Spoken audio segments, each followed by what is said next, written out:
All right, so we got another bad cop note donut for you. This is coming from The Advocate.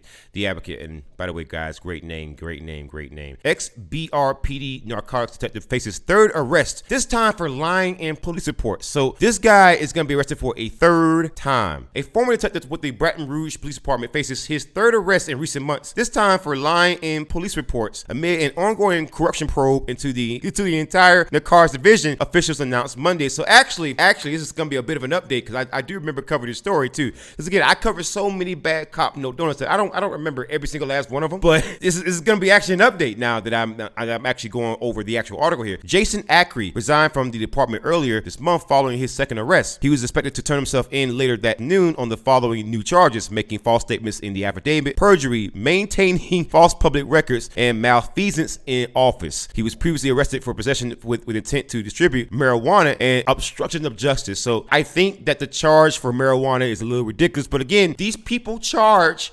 citizens with these charges all the time. So with that in mind, you know what? What's good for the goose is good for the gander, baby. And how the hell can you possibly carry out your damn job function if the people who are the perps are your damn customers? The announcement after his impending third arrest came Monday when Police Chief Murphy Paul called a press conference to update local media on the investigation and reassure the public that his administration is committed to rooting out corruption and sorting out the good cops from the bad. The first indication of possible corruption came in December when one narcotics detective, Jeremiah Ardoin, was arrested and accused of buying stolen electronics. While facing those charges, Ardoin accused his colleagues and supervisors of even more egregious conduct. So again, once he was arrested, he ratted out everybody. He said narcotics officers routinely stopped and searched black people without probable cause, planted drugs on suspects, and coerced prostitutes into setting up drug dealers. Wow! So he ratted out everybody. He said, if I go down, we went down, baby. Wow. He also accused Jason Acri, a fellow